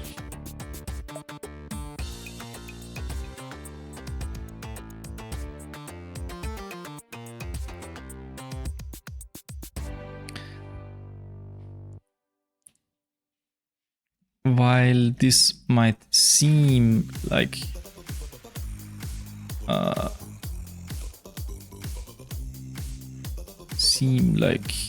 figuring out or possible keyword arguments, the most important keyword arguments relevant to styling your objects are the ones that are documented for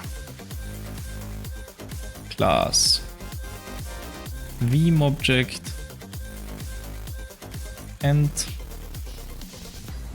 class Mobject for the base classes. Okay, I think that's fine. That's good enough of an answer. And then there was this one. I should quickly answer this one as well. Can Manim render a video with transparent background? Yes. Pass the CLI flag minus T, or it's long form minus transparent, and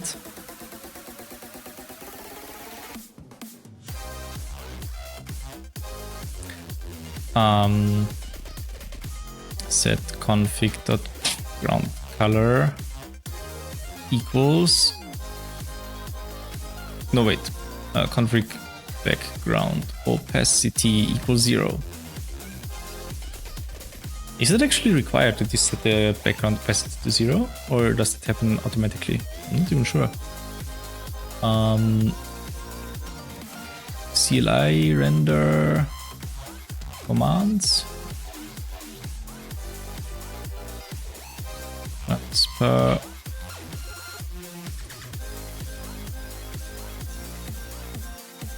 Render options. Transparent. Option minus T.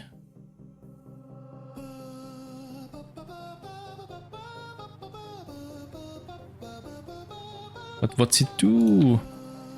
Config. Wait, that's in utils, something like that. Transparent. Property transparent. Return self background opacity equals 0. Wait, what?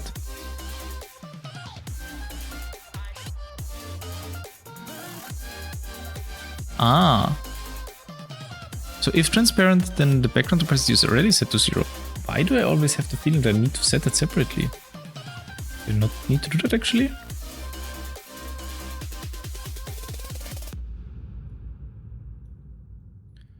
How do I test it?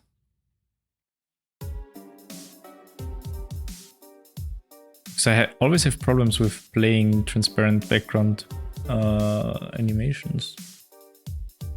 I guess I can... Transparent test scene def construct self. Wait, what's happening here? Why does it think I want just... No, my file is bricked. Why does it think I just want 2 spaces?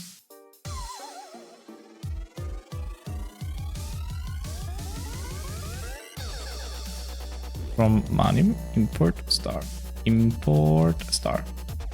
class transparent test scene def construct. Oh no, my indentation is bricked. This will confuse me forever. Text. Text. Hello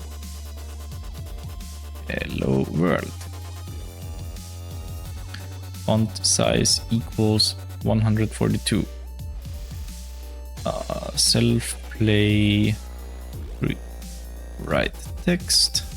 Self play fade out text. Self wait.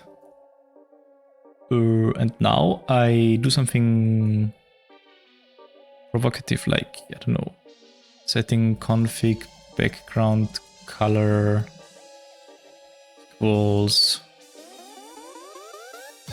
red. And now if I go and say Manim QM P T format GIF, maybe works. Transparent test.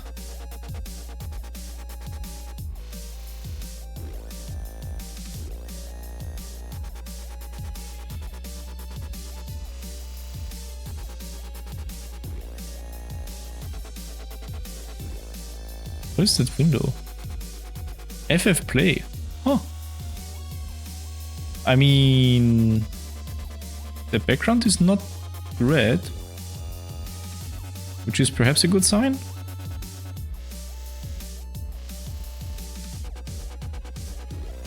Open. Wait, can VS Code also open it? Perhaps if the name wasn't mangled.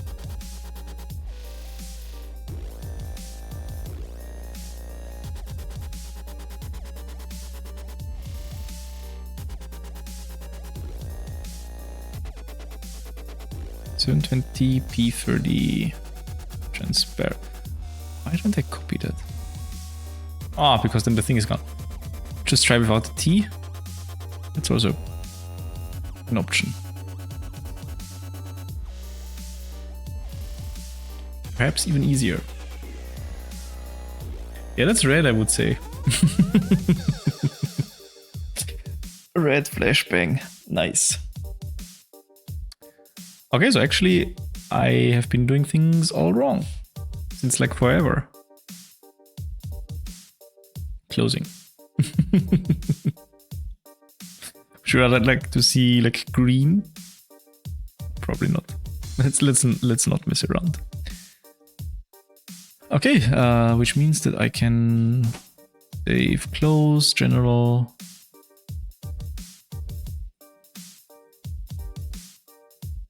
Simply pass the CLI flag minus T, or it's long from minus transparent.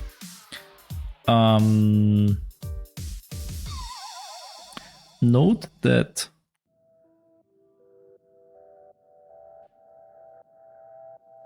I have to word things carefully now.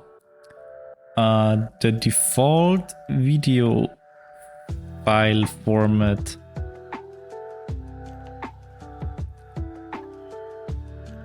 because it's not. I always confuse how things work. I can't say MP4 doesn't support transparency, can I? Because it's the actual codec that doesn't support transparency. Or does MP4 in general does not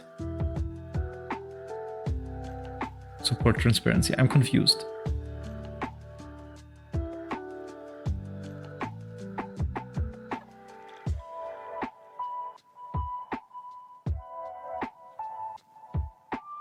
We had this discussion some weeks ago. Yeah.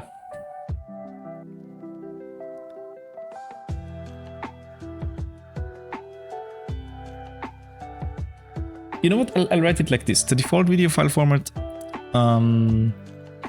does not support transparency, which is why by default, Manim will instead output a .mov, instead of a .mp4 when passing the -t flag. When rendering with a transparent background.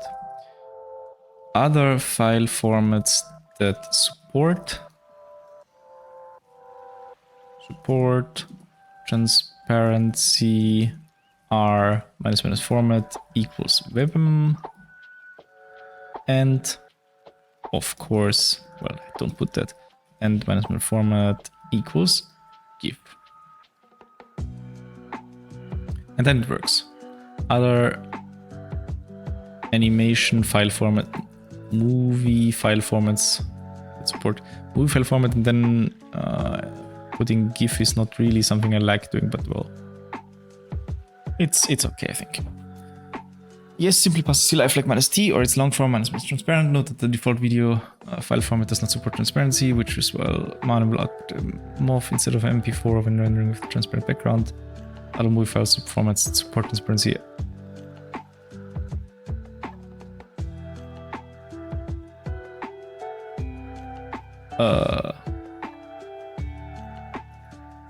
can be obtained by passing blop or blop. All right, easy.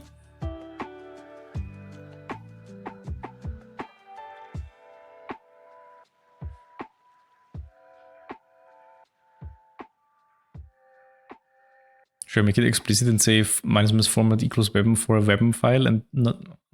Don't do that. It's fine. It's fine. That's a sentence. I'm happy. Okay, and now this is more than I actually wanted to add first. So we have these two questions here regarding transparent background and default arguments and the screen measurements, and then two more questions here in the OpenGL rendering stuff. And I think then it's fine. So we add this and this.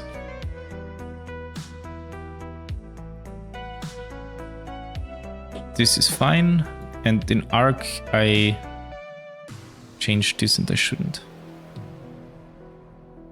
Oh, that's so confusing. Why is the... Daryl, do you know why the default radius of a circle is none?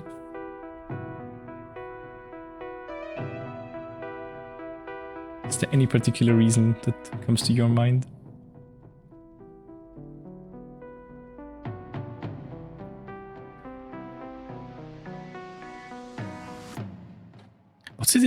What's the default radius in upstream?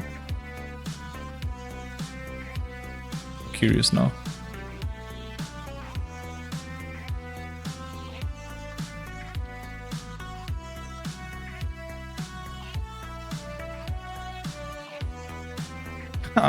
For me, the upstream version has more issues open than ours, I think. How many do we have? 297. And Grant has 331. But then again, Grant only has 8 pull requests and we have like 50. Oh well.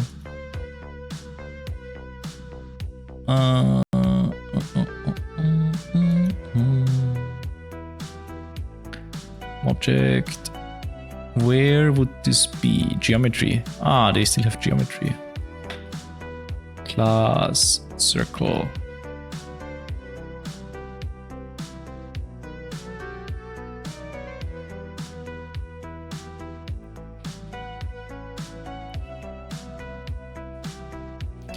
Well, that's confusing.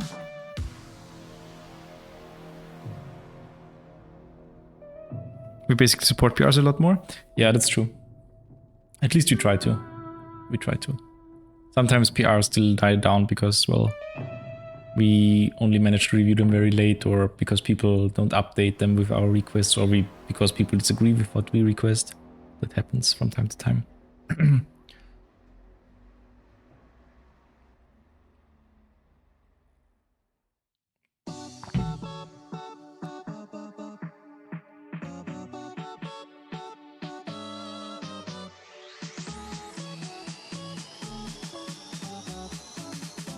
I think actually that Manim GL is more is more consistent when it comes to the radius of a circle.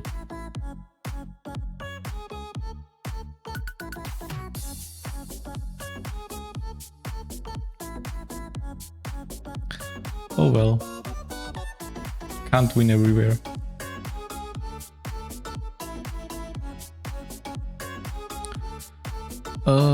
Okay, so we stage these changes. Maybe we should add the OpenGL one in a separate. Wait, or not?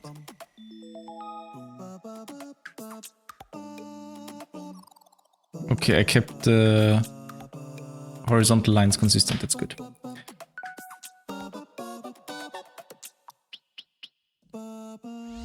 Can I read? I did. There's one extra line here, I think. Yep.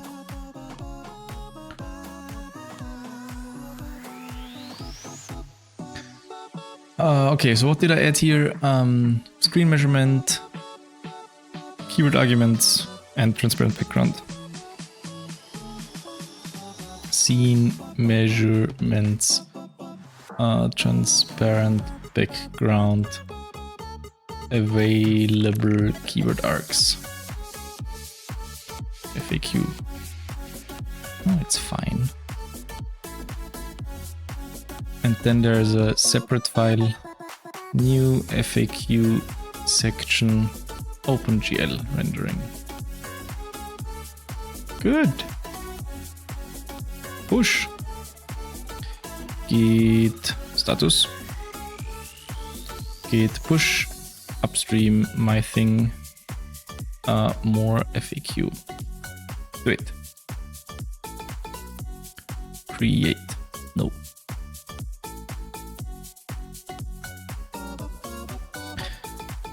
Added more answer questions and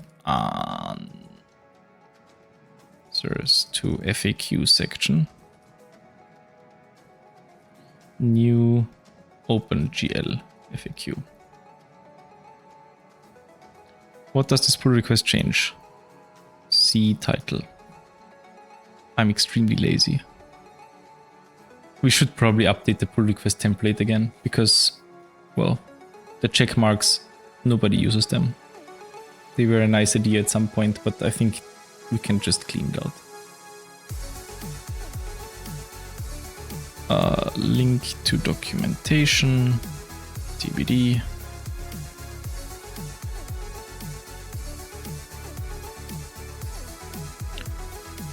And that's not a draft request, it's a create label documentation.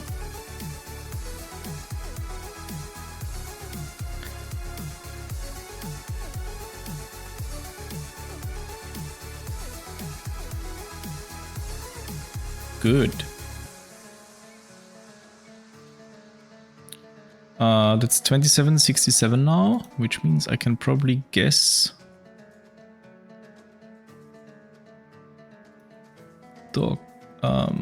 read the docs.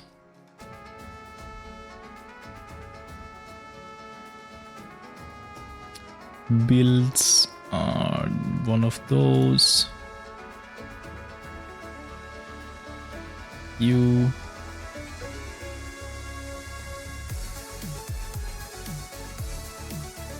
FAQ, general usage, copy,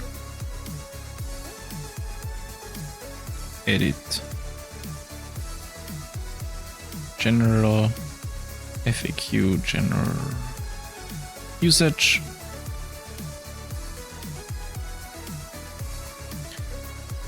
Uh, 2767. 2767. And then we gamble. Oh no, what did I do? This, and then general is OpenGL HTML.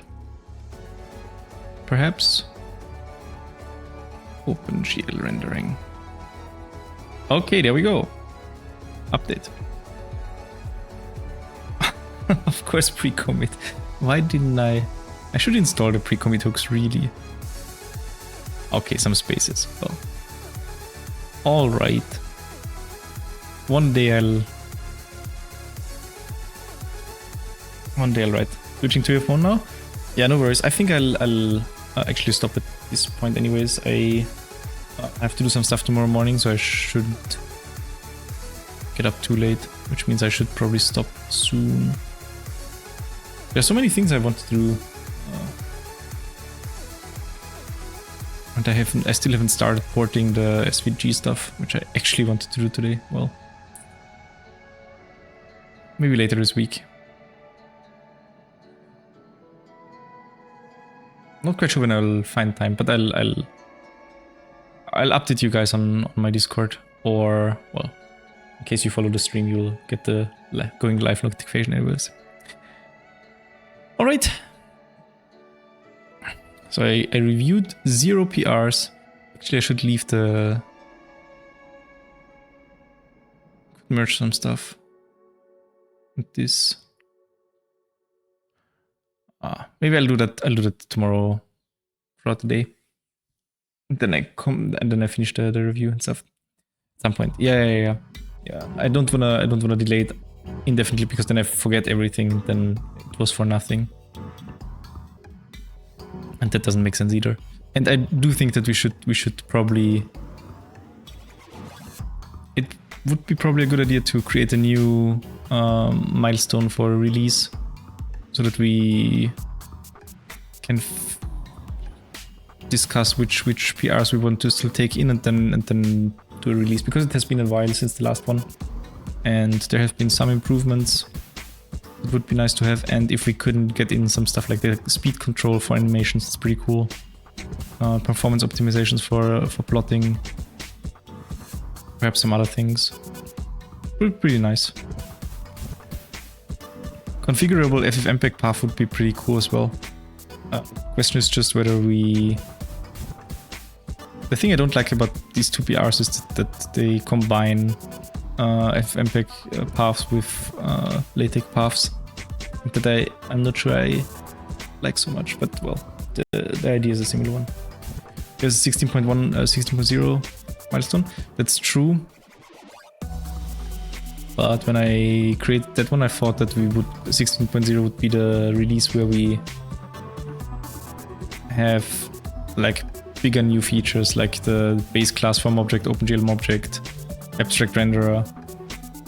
And I'm not sure that this will be the one. Maybe we should rename this milestone to say 100 or something like that, and then keep working towards that, and make a more realistic 16.0 milestone with some, well, intermediate PRs. 0.15.2 has been open for quite a while. Nobody saw that.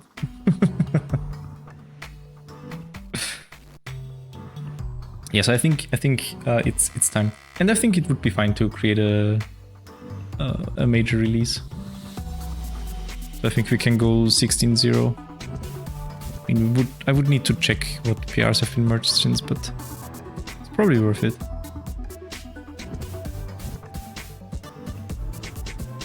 And especially if we can get like some new features in there, it'd be kind of nice. I think in particular people would like the speed control stuff. It's pretty cool. I have no idea whether it works properly with OpenGL, but I think it should. There's no reason for it not to. Almost no reason for it. Because it just plays an animation with different rate functions in the end. Well, anyhow.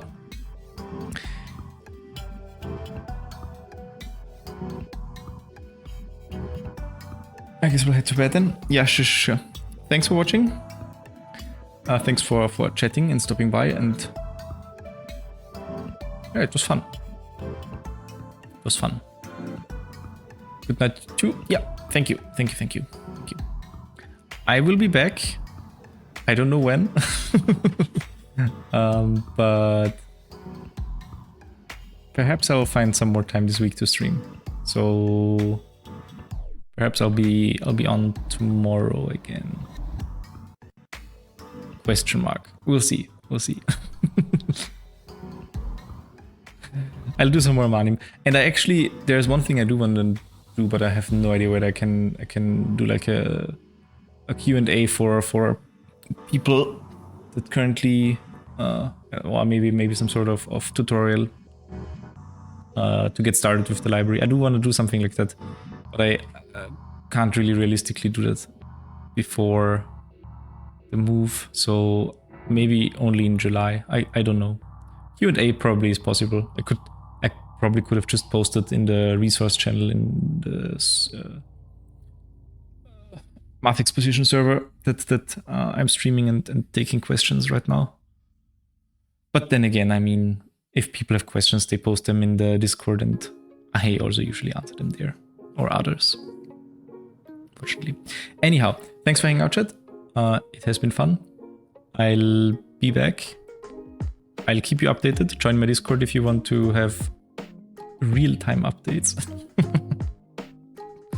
And otherwise, just enjoy. Tolkien, in case you're still here, good luck with your presentation tomorrow. And otherwise, well, you didn't hear that. See you guys soon again. Good night.